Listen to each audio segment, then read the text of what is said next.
Hello बच्चों, कैसे हैं आप लोग। मैं आपका नॉलेज लवेरिया में स्वागत करता हूं और मेरा नाम एजाज है। और आज जो बच्चों हम लोग देखने जा रहे हैं वह क्लास 10 की mathematics chapter number 8 introduction to trigonometry exercise 8.1 और क्वेश्चन नंबर जो है वो बच्चों हम लोग 9 देखने जा रहे हैं। तो आइए एक बार देख लेते हैं। In triangle ABC right angle at B if tan A value दे रखी है, tan A की कितना दे रखा है 1/√3। Find the value of sin A cos C cos A and sin C। देखो सबसे पहले जो बोला गया है क्वेश्चन के अंदर, इस चीज को समझो।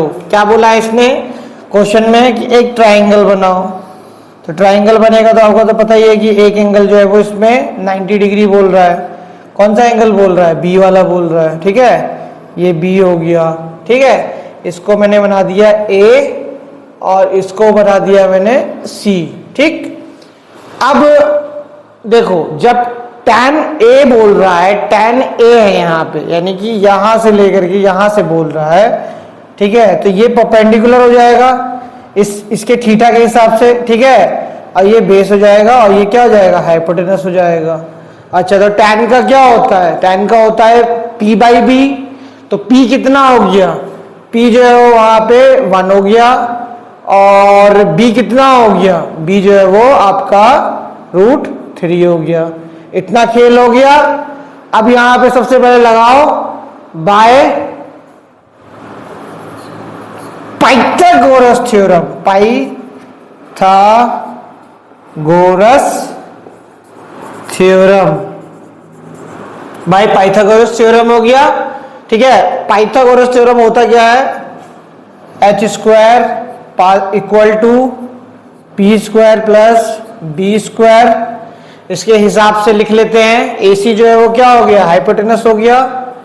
परपेंडिकुलर क्या हो गया? BC हो गया। ठीक है, tan A के हिसाब से बता रहा हूं मैं, एंगल A के हिसाब से बता रहा हूं। और बेस कितना हो गया? AB हो गया। AC मेरे को मांगता है, AC कैसे निकलेगा? BC कितना दे रखा? 1 पे स्क्वायर करो। AB कितना दे रखा है? √3 पे स्क्वायर करो। ठीक है, उसके बाद AC², ये हो गया 1, ये हो गया 3, तो ये हो जाएगा 4। AC पे स्क्वायर, AC का स्क्वायर अगर हट जाएगा तो यहाँ पे क्या चला जाएगा? 4 पे रूट चला जाएगा और AC की बच्चों कितनी वैल्यू निकल जाएगी? 2। ठीक है, 2 वैल्यू जो है वो निकल गई, यानी कि ये 2, ये हाइपोटेनस कितना है? 2 निकल गया। ठीक है, इतना हो गया। चलो अब उसके बाद मैं sin A की वैल्यू देखूंगा। तो एक काम करता हूं, इसको ना मैं मिटा देता हूं। ठीक है, पहले यहां पे मैं लिख देता हूं पेरिस बहुत प्यारा, हिंदुस्तान हरा भरा। ठीक है, अब यहां से मैं अगर देखूंगा, चलो इसको मैं पहले डिलीट करता हूं। यहां पे अपॉन का यहाँ पे साइन लगा लो। अब मुझे वैल्यूज निकालनी है, तो sin A की वैल्यू क्या होगी? ठीक है, तो sin A का वैल्यू कैसे निकलेगा? साइन क्या होता है? P/H होता है। P/H हो गया। अब इसमें गौर से देखो कि P जो है वो क्या कहता है तुम्हारा? क्या है? 1 हो गया। H कितना है? 2 हो गया। ठीक, sin A का वैल्यू निकल गया। अब आपको निकालना है cos C का।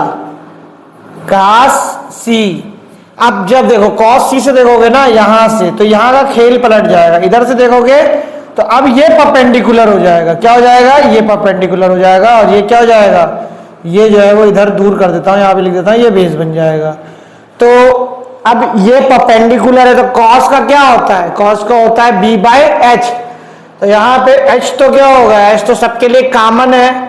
ठीक है, तो यहाँ पे 2 ही आ जाएगा।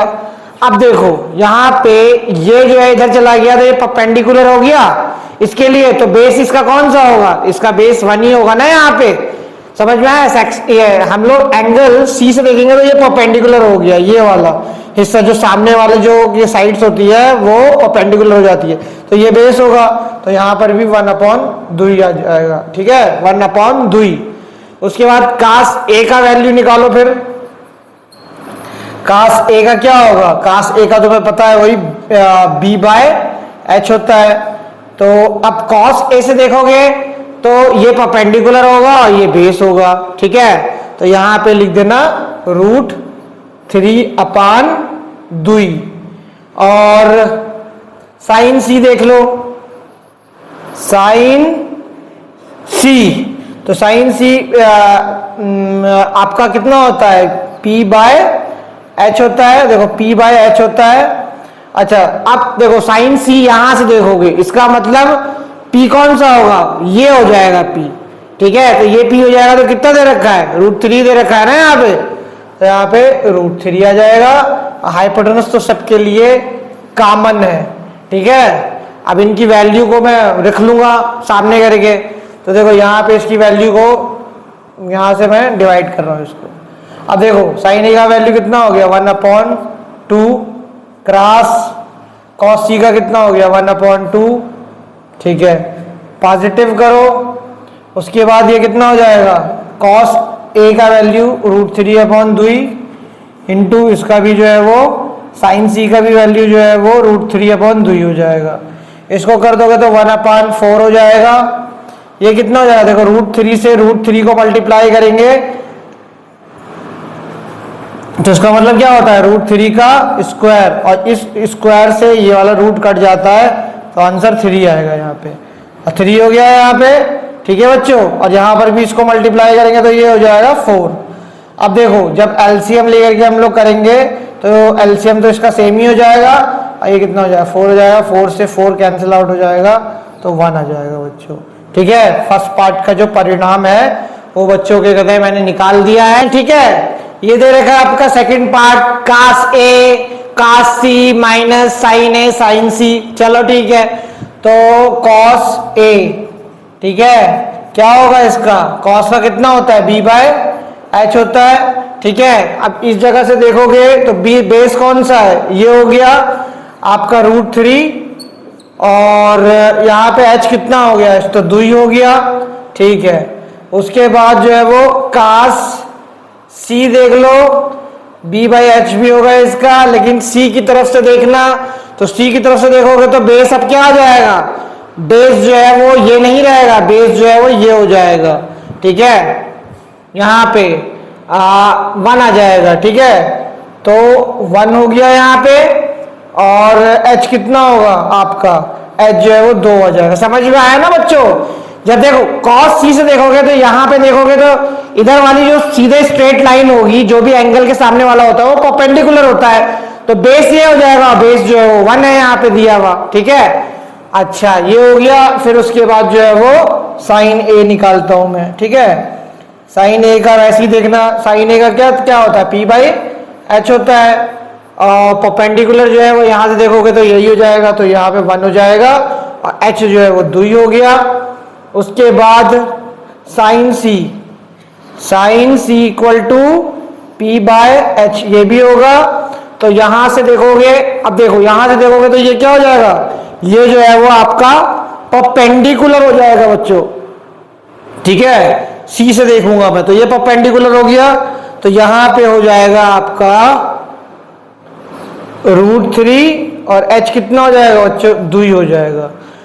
अब एक काम करते हैं, इनकी वैल्यूज को लिख लेता हूं। ठीक है, √3/2 क्रॉस इंटू में 1/2, अब माइनस हो गया 1/2 इंटू √3/2।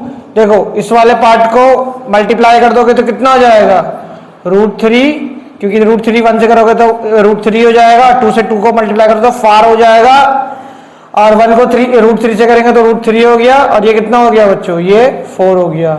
अब ये और ये इससे कट जाएगा तो क्या आ जाएगा, 0 आ जाएगा बच्चों। यही जो है वो आपका सेकंड वाले का भी परिणाम है बच्चों।